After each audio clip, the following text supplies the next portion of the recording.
하나님의 말씀은 고린도전서 3장 1절로 9절 말씀입니다.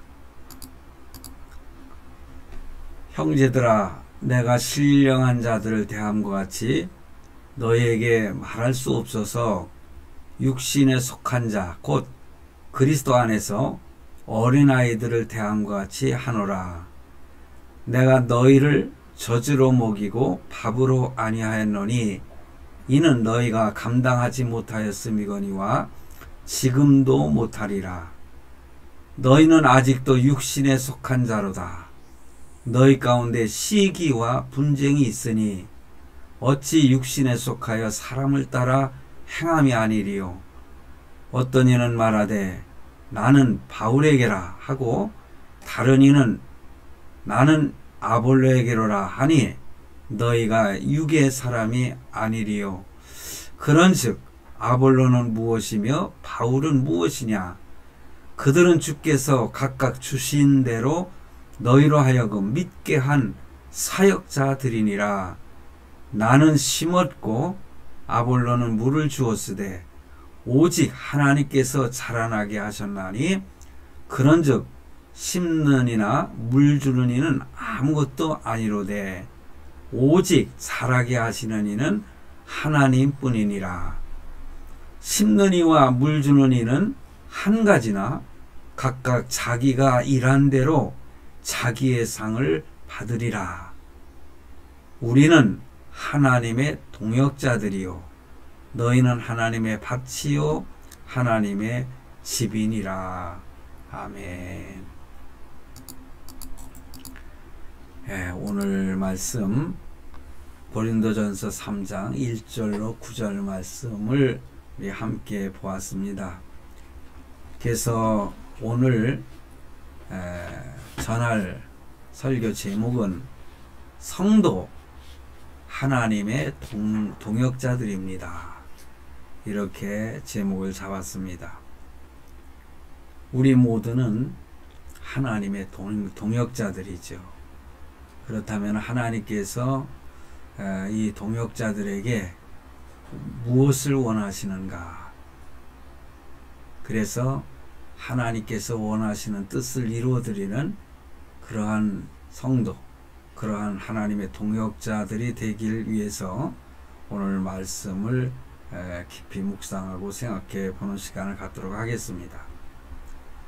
성도 여러분, 우리가 살다 보면은 어려운 일들을 많이 당하지 않습니까? 때로는 지난 주일도 설교했지만은 참으로 견디기 힘든 칠흑과 같은 암흑과 같은 그러한 어려움, 그러한 고통을 당할 때가 있습니다. 두려움이 앞서지 않습니까? 그럴 때는. 그런데 가장 먼저 우리가 성도로서 극복해야 할 것은 바로 뭐냐? 두려움인 것입니다. 이 두려움이 밀려오게 되면은 마음이 불안하고 견딜 수가 없죠. 근데 오늘 찬송을 부르시면서 3절에 보면은 괴로움과 두려움이 있을 때 주 예수 앞에 다 아뢰어라. 내일 일을 염려하지 말고 주 예수께 아뢰라. 4절에 보면은 죽음 앞에 겁을 내는 자여. 죽음이 가장 두려움일 수 있지 않습니까?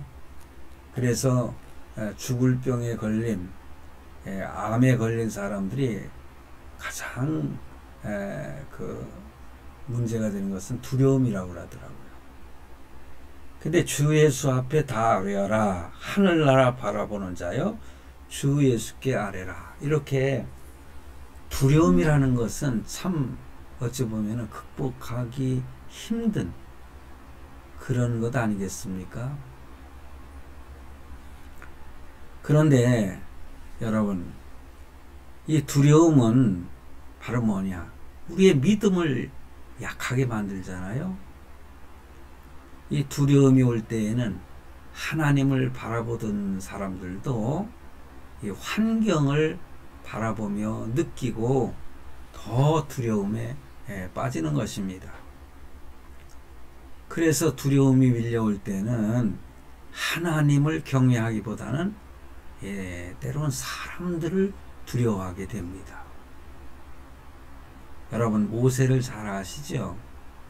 모세는 한때 바로를 참 두려워했습니다. 그래서 미디안 광야로 도망치게 된 거 아니겠어요? 그래서 40년 동안을 도피 생활을 하면서 하나님과 만나는 그런 체험을 하지요. 그랬을 때에 두려움을 극복하게 된 것입니다. 하나님보다 두려운 존재는 이 세상에 없다라는 사실을 깨닫게 되는 것이죠. 경험하게 된 것입니다. 그래서 다시 그런 용기를 얻고 자기 민족을 구원하기 위해서 바로에게로 향했던 것을 우리가 잘 알고 있습니다. 두려움을 극복하는, 정복하는 가장 큰 힘이 무엇일까요? 그것은 하나님이 나와 함께 하신다. 하나님의 임재를 확신하는 것, 그것이 두려움을 극복하는, 정복하는 가장 큰 힘이 되는 것입니다. 그러나 성도 여러분, 현실을 무시하며 살라는 말씀은 아닙니다. 우리는 이 현실을 직시할 줄 아는 그런 성도가 되어야 된다는 것이죠. 여러분, 우리가 어찌할 바 모르는 진퇴양난에 빠지는 그런 환경, 그건 현실이 아니겠습니까? 그런데 더욱 중요한 현실은 뭐냐? 하나님이 함께 하시고 하나님이 동행하신다는 것입니다. 이 현실을 우리는 더 직시해야 된다는 거죠.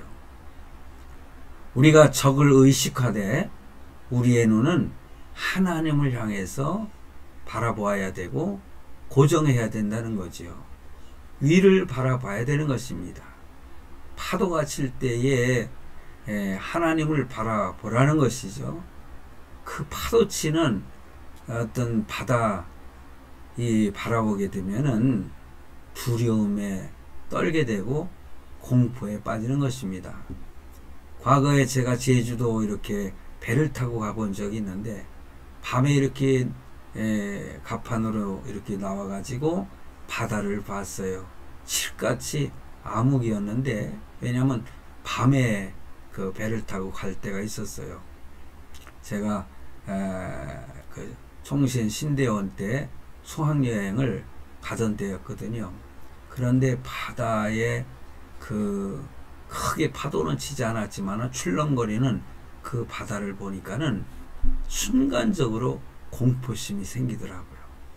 야, 내가 한순간 아치 잘못해가지고 여기서 떨어지면 어떻게 될까? 그런 공포심이 몰려와요. 그러니까 우리는 아래를 내려다보면 안 되는 거죠. 하나님을 바라볼 때에 너무 환경을 바라보지 말고 하나님을 바라볼 때에 모든 공포는 사라지게 되고 그 두려움을 극복하게 될 줄로 믿습니다. 우리 하나님은 언제나 우리와 함께 하십니다. 믿음이란 바로 하나님의 그 임재하심의 약속을 믿는 것이죠.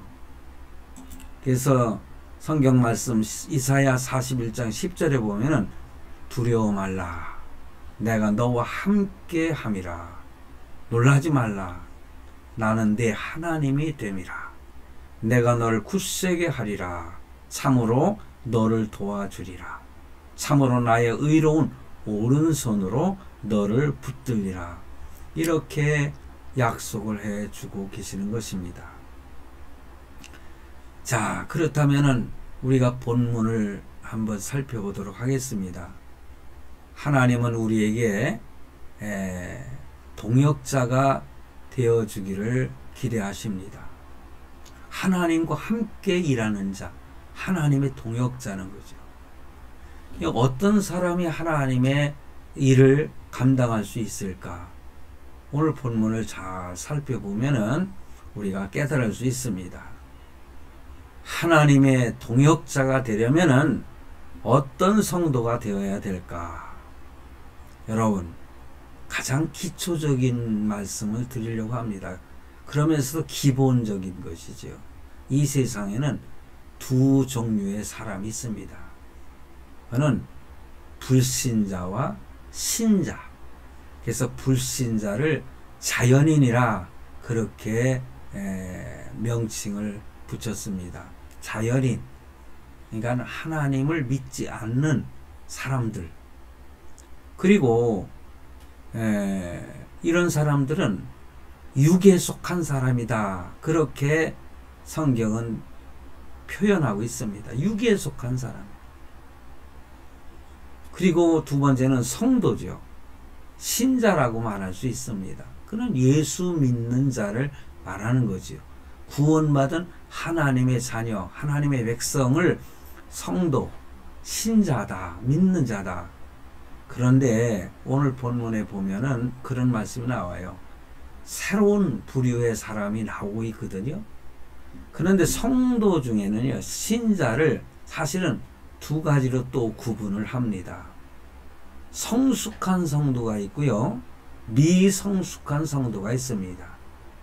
성숙한 성도는 지난 주일날 성도 신령한 사람입니다. 제가 이렇게 설교를 했는데 바로 신령한 사람, 성숙된 성도를 표현하는 말이죠. 또 다른 말로 표현하면 영에 속한 사람이다. 성령의 인도함을 받는 사람이다. 그런 것입니다. 그러면 미성숙한 성도는 뭐냐? 미성숙한 성도도 참 신령한 사람 중에 속하지요. 그렇지만은 아주 원숙하지 못한 어린아이 같은 신앙, 성숙되지 못한 그러한 성도를 미성숙한 성도다. 그렇게 말하면서 이것은 육신에 속한 사람은 육에 속한 사람을 자연인이라고 했는데, 이러한 미성숙한 사람들 보면은 자연인과 거의 비슷한 거예요. 구분하기가 힘들 정도로. 그래서 그런 사람들은 육신에 속한 사람이다. 그렇게 성경은 표현하고 있습니다. 그러니까 육에 속한 사람은 자연인이고요, 그와 아주 예수를 믿는 신령한 사람임에도 불구하고 성숙되지 못한 사람은 바로 뭐냐? 육신에 속한 사람이다 이거예요. 하나님의 자녀임에도 신령한 영적인 삶보다는 육신적인 것에 치우쳐서 사는 그런 사람을 바로 육신에 속한 사람, 미성숙한 신자, 그렇게 표현을 합니다. 그래서 오늘 성숙한 사람과 미성숙한 사람에 대해서 우리가 생각해 보면서 어떤 사람을 성숙한 사람이라 하느냐, 어떤 사람을 미성숙한 사람이라 하느냐, 오늘 본문에 잘 나타나고 있거든요. 그래서 먼저 우리가 생각할 것은 미성숙된 자, 미성숙된 성도, 이런 사람은 어떤 사람인가, 이것을 말씀을 드리도록 하겠습니다. 그래서 고린도전서 2장에 보면은 육에 속한 사람과 신령한 사람에 대해서 나와 있지 않습니까? 그런데 오늘 본문 말씀에 보면은 1절 말씀에 보면은 육에 속한 사람도 아니고 신령하면서도 신령하지 못한, 말이 표현이 여러분들 어떻게 느껴질지 모르지만은 저는 미성숙한 사람들도요, 난 신령한 사람 속에 속하여 있다고 생각을 해요. 그런데 성령의 인도를 받지 아니하고 육신적인 생각과 욕심에 빠져 사는 사람, 이렇게 저는 표현을 하고 싶어요. 그런 세 번째 부류의 사람이 나오는데 바로 육신에 속한 자다. 제가 말씀을 드렸지 않습니까? 그래서 1절 말씀에 보면은 육신에 속한 자는 그리스도 안에서 어린아이들이라 이렇게 표현을 하고 있어요. 어린아이와 같은 사람. 그래서 미성숙한 성도의 몇 가지 특징을 우리가 살펴볼 수가 있는데, 그 중에 하나가 젖을 먹는 성도를 가르쳐 말하고 있어요. 젖을 먹는 거예요. 어린아이는 응애하고 태어나면서 밥을 먹는 것이 아니잖아요. 미음도 먹을 수가 없어요.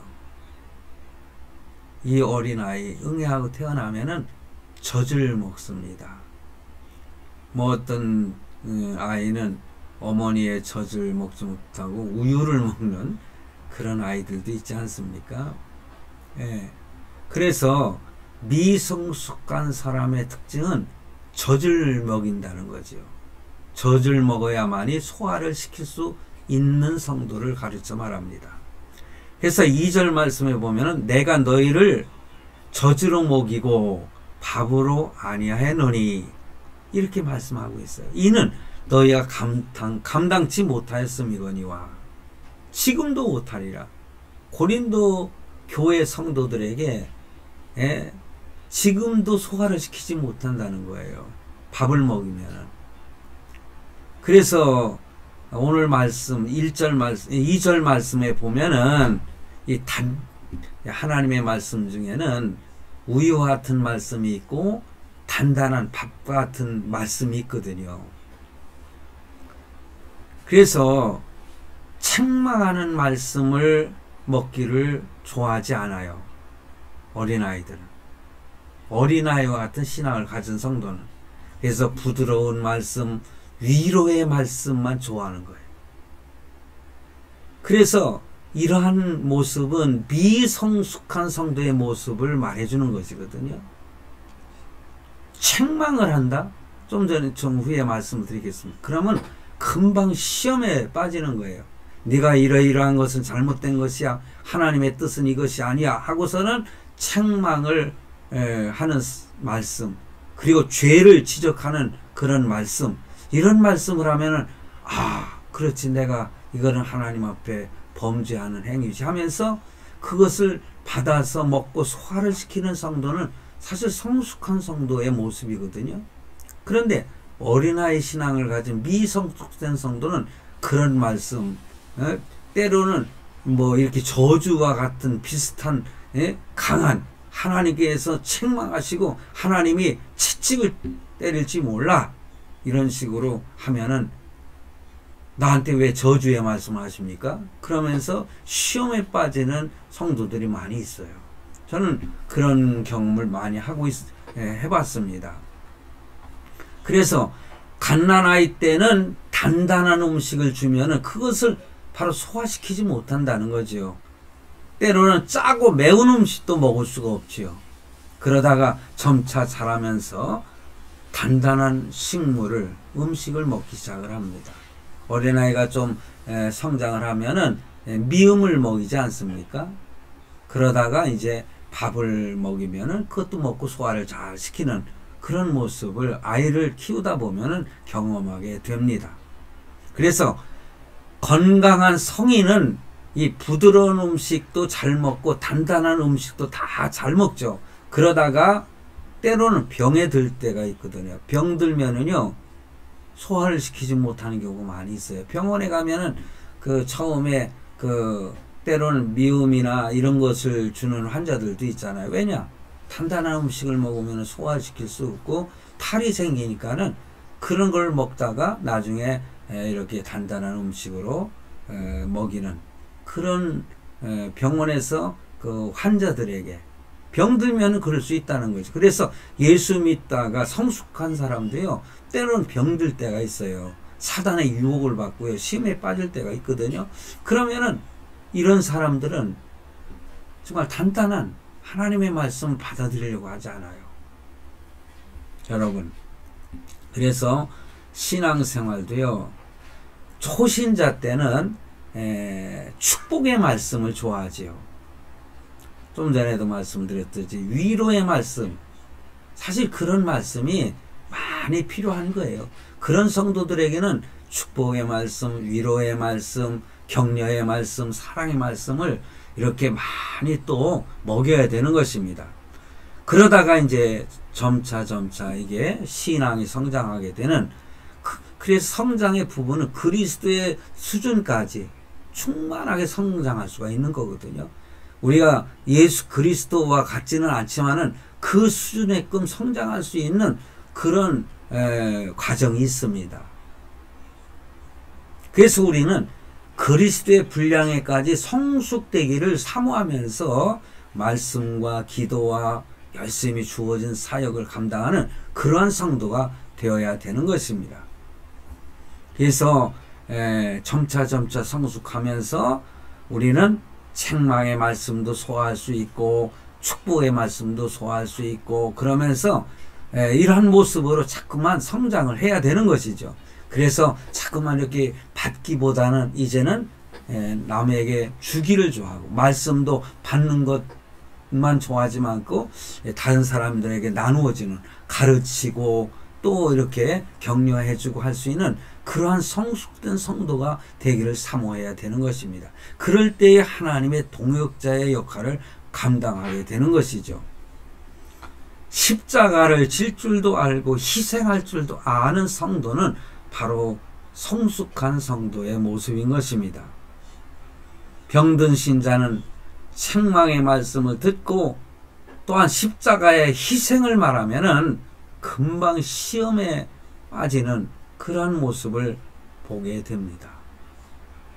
그래서 조심조심하는 경우가 많이 있거든요. 그래 목회를 하다 보면은 다양한 성도들을 경험하게 되지 않습니까?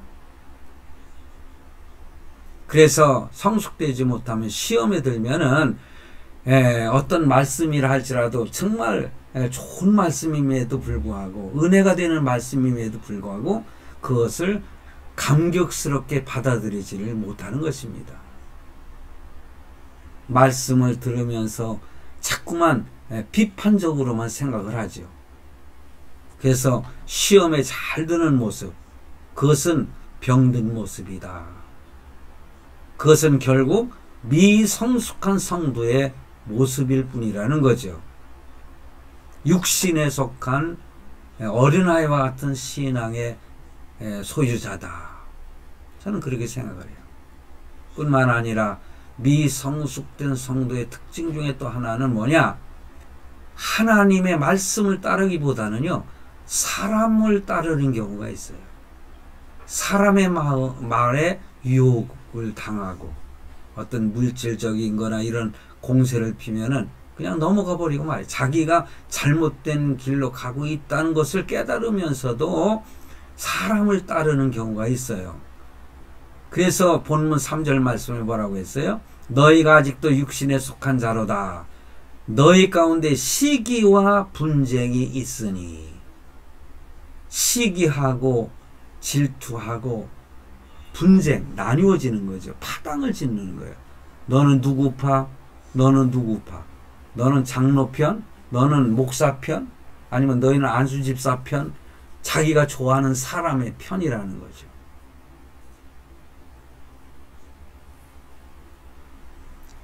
어찌 육신에 속하 이런 사람을 어찌 육신에 속하여 사람을 따라 행하냐, 이런 말씀이 있어요. 당시 고린도 교회 교인들은 많은 은사를 경험했지 않습니까? 그 고린도전서 이렇게 쭉 읽다 보면은 뭐 9가지 은사가 나오고 은사가 충만해요. 방언도 하고 지혜가 있고 지식도 있고 또 신유의 은사도 있고 가르치는 은사도 있고 긍휼의 은사도 있고 이런 여러 가지 은사들을 많이 체험을 했어요. 예언도 하고 말이에요. 그런데도 불구하고 그 은사를 받은 거에 대한 것만 자랑하면서 스스로 생각하기를 자기네들은 은혜에 충만한 사람들, 충만한 성도들이라 그렇게 생각하고 있지만은 그러면서도 파당을 지어갖고 나뉘고 서로 시기하고 분쟁하는 그런 모습을 보여주고 있기 때문에 그들을 향하여서 바로 너희는 아직도 미성숙한 어린아이와 같은 성도다. 그렇게 표현을 하고 있는 것입니다. 자, 그러면은 왜 이런 시기와 분쟁이 있는가?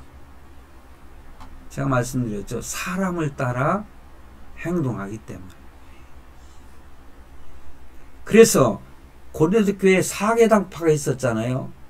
근데 거기에서 강조되는 부분이 어떤 부분인고 하니 그 고린도 교회에서 많은 파당 중에서 있잖아요. 아주 직접적으로 이렇게 대립하고 있었던 파가 바울파하고 아볼로파입니다. 그런데 바울은 어떤 사람이었어요? 그 교회를 개척한 바울이었습니다. 그러나 아볼로는 그 뒤를 이어서 목회를 하는 그런 그 지도자였습니다. 그래서 4절 말씀해 보세요. 어떤 이는 말하되 나는 바울에게라 하고 다른 이는 나는 아볼로에게로라 이렇게 표현하는 거예요. 그러면서 너희가 사람이 아니리요 이렇게 표현한 것은 왜 사람을 쫓고 있느냐는 겁니다. 그래서 오늘날 교회에도 그런 경우 많이 있잖아요. 저는 개척한 목사고 예를 들어서 이제 저를 이어서 목회하는 사람은 누구? 담임 목사. 그런 사람은 아볼로와 같은 사람이죠. 그런데 교회 안에서요. 이런 파당을 지어가지고 싸움박질만 하는 그런 교회들 좀 많이 봤거든요. 때로는 원로 목사로 이렇게 물러앉았는데도 원로 목사를 쫓아가는 사람들이 있고 담임 목사를 쫓아가는 사람이 있어요. 그러면서 교회가 이렇게 참 분쟁이 자꾸 일어나는, 그래서 이미 시기와 분쟁이 있다고 하는 것은 그 성도들 자체는 아직도 성숙되지 못한 성도들의 모습이다 그겁니다. 그래서 6절 말씀에 그랬어요. 사도 바울이 나는 심었다는 거예요. 복음을 심었다는 거예요.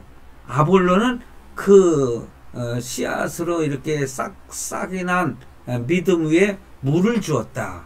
그래서 아볼로는 물을 주었으되 오직 하나님은 자라나게 하셨다. 제일 중요한 건 뭐냐? 자라나게 하는 거 아니겠습니까? 심었는데 죽어버릴 수도 있잖아요. 열심히 물을 주어서도 시들시들 하다가 죽어버리는 경우 있잖아요. 그래서 생명을 유지하고 자라나게 하시는 이는 하나님이라는 거죠. 그러니 중요한 건 뭡니까? 하나님을 따르는 것이 중요하고 하나님의 말씀을 따르는 것이 중요하다는 것을 강조하고 있어요. 이 성숙한 성도들은 바로 하나님을 따르게 되고 하나님의 말씀을 따라가는 성도를 말하는 것이죠. 그래서 고린도 교회를 바울이 개척을 했고 아볼로가 그 교회의 후임자로서 성장을 시켰는데 아무것도 아니라는 거예요. 둘 다 아무것도 아니라는 거예요. 교회는 어떤 개인의 목사의 소유가 아닙니다. 하나님의 것이라는 거예요. 하나님의 교회. 그래서 성도들은 사람을 따라서 행동하기보다는 하나님을 따라 행동하는 그런 성도가 되어야 될 줄로 믿습니다.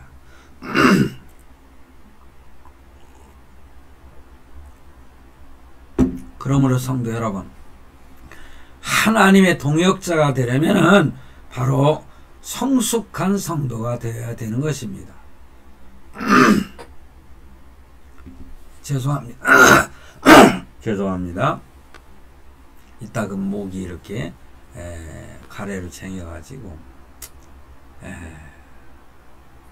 설교 때 이렇게 하면은 들으시는 분들이 짜증이 날 텐데 하여튼 이해해 주시기 바랍니다.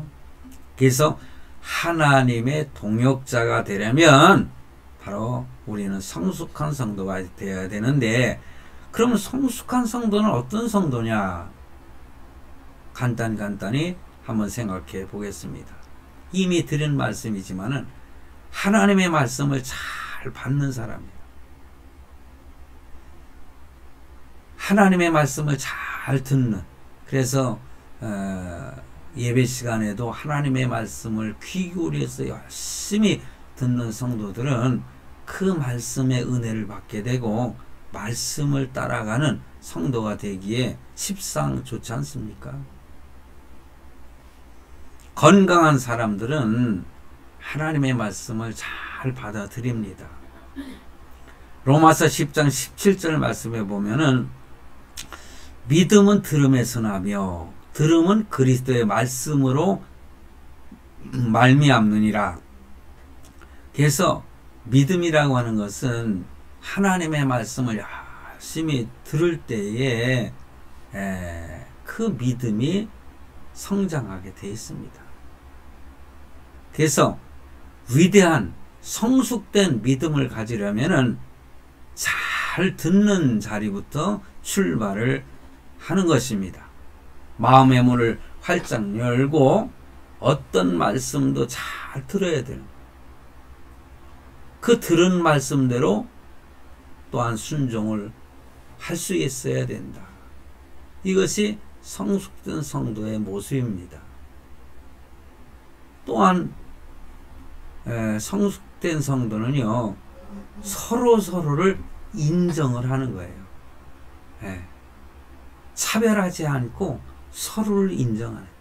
교회 안에서요, 좀 많이 배웠다고 좀 배우지 못한, 뭐 가방끈이 뭐 길다는 둥 짧다는 둥 이런 표현을 하지 않습니까? 성도들은요, 뭐 좋은 학교를 나왔든 아니면 대학을 나왔든 뭐 초등학교밖에 안 나왔든 그거 상관없는 거예요.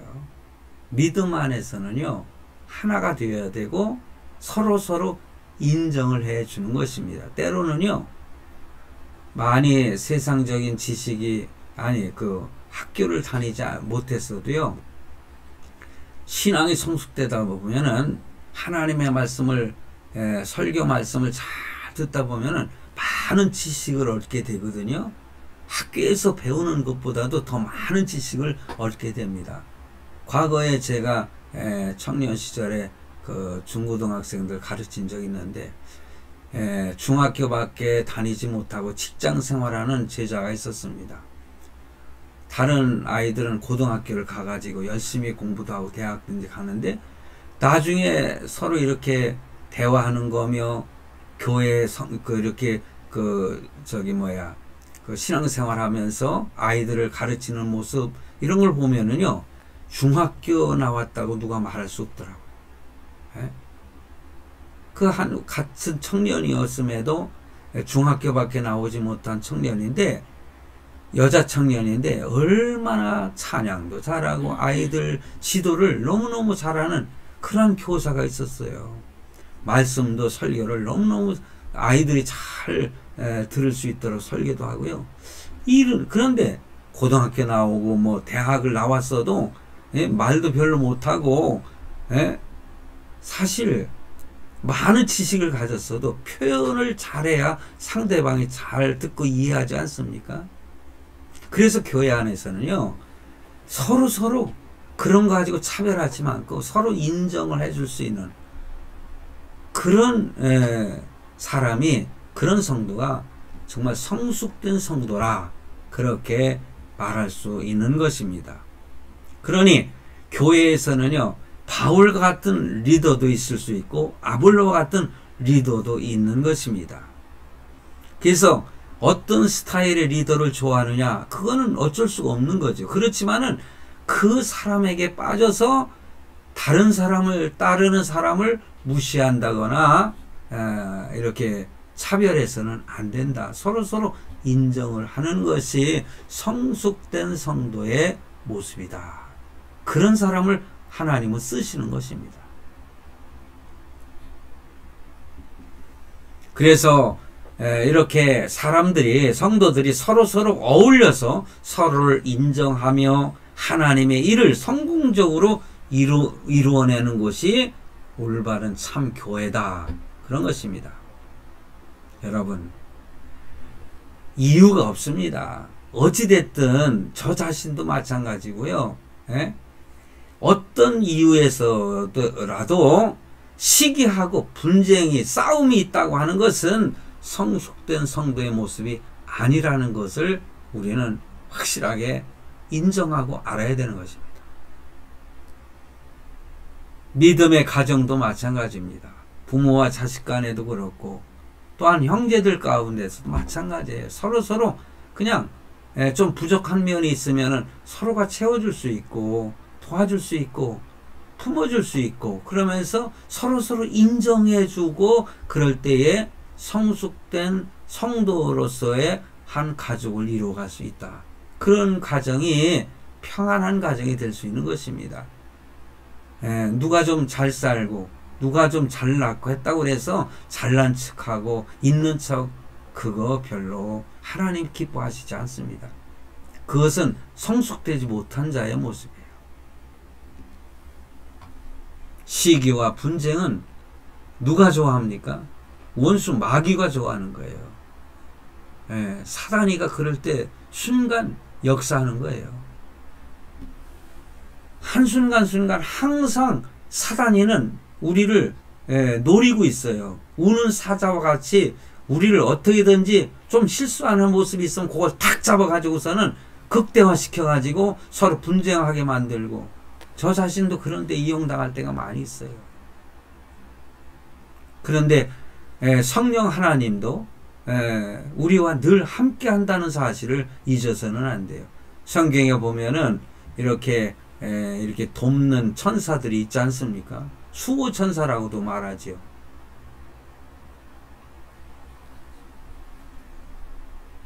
그래서 십자가의 원리를 모르면은 자기만 생각하는 이기주의에 빠지는 것입니다. 고린도전서의 대주제는 뭡니까? 십자가입니다. 십자가. 자기 희생인 것입니다. 그러므로 성공적인 교회 생활과 축복된 교회 생활을 하려면은 그 원리가 뭐냐? 십자가라고 하는 것을 결코 잊어서는 안 될 줄로 믿습니다. 우리는 무슨 일을 하든지 받기만 좋아하고 자기만 생각하는 이기주의자가 되어서는 아니 됩니다. 항상 먼저 남을 생각하고 항상 입장을 이렇게 바꿔놓고 생각해봐라. 그렇게 표현하지 않습니까? 이렇게 주장을 하면서도 그렇게 살지 못할 때가 우리가 종종 있죠. 그건 바로 사단에게 유혹당해서 넘어질 때 그런 것입니다. 우리가 이런 표현을 잘 알죠. joy, J-O-Y, joy, 기쁨. 이 기쁨을 소유하려면은 그 J-O-Y라고 하는 것을 이렇게 한 단어 했을 때 첫째가 Jesus, Jesus, 먼저 주님을 생각하라는 거죠. 그리고 두 번째는 뭡니까? O-T-H-E-R, other, 다른 사람. 하나님 먼저, 두 번째는 다른 사람, 이타주의. 기독교 정신이. 그 다음에 마지막에 Y는 뭡니까? You, 바로 너 자신. 그래서 그럴 때에 기쁨이 있는 거예요. 제가 요즘에는 어딜 가든지 좀 여유가 있으니까 음식값도 내가 이렇게 지불을 합니다. 근데 과거에 이렇게 얻어먹던 때 대접을 받을 때보다도요, 내가 대접해주고 내가 이렇게 나눌 때에 오히려 더 기쁨이 오더라고요.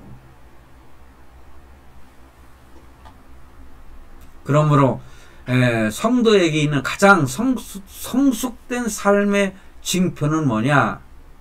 어떤 은사를 가지고 있느냐가 중요한 것이 아니라 십자가의 희생정신을 가지고 있느냐, 이것이 하나의 성숙된 모습의 징표다. 그리고 성숙된 성도의 그 모습 중에 하나는 하나님만을 바라본다는 거죠.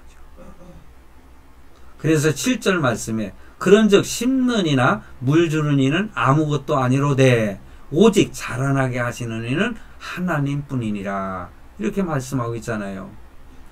교회 생활을 하면서 아니면 가정에서 신앙생활을 하면서 하나님을 바라보고 하나님 중심적인 삶을 살다 보면은 모든 갈등과 분쟁은 서서히 사라지게 되는 것입니다. 그리고 건강한 교회, 건강한 가정의 모습이 된다는 것이죠. 그래서 교회가 성장하고 부흥하려면은 다른 거 없습니다.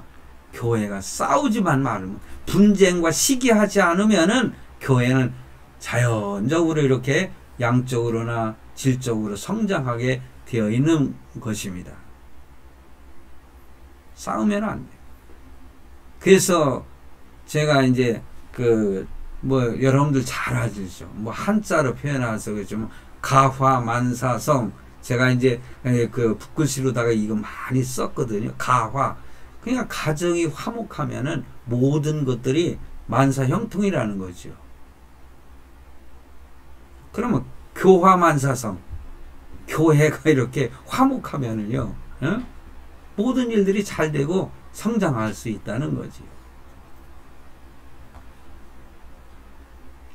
그래서 교회가 성장하려면은 말씀을 많이 배운 성도보다는 배운 말씀을 열심히 실천하는 성도가 많은 그곳에 교회가 성장하는 모습을 보게 됩니다.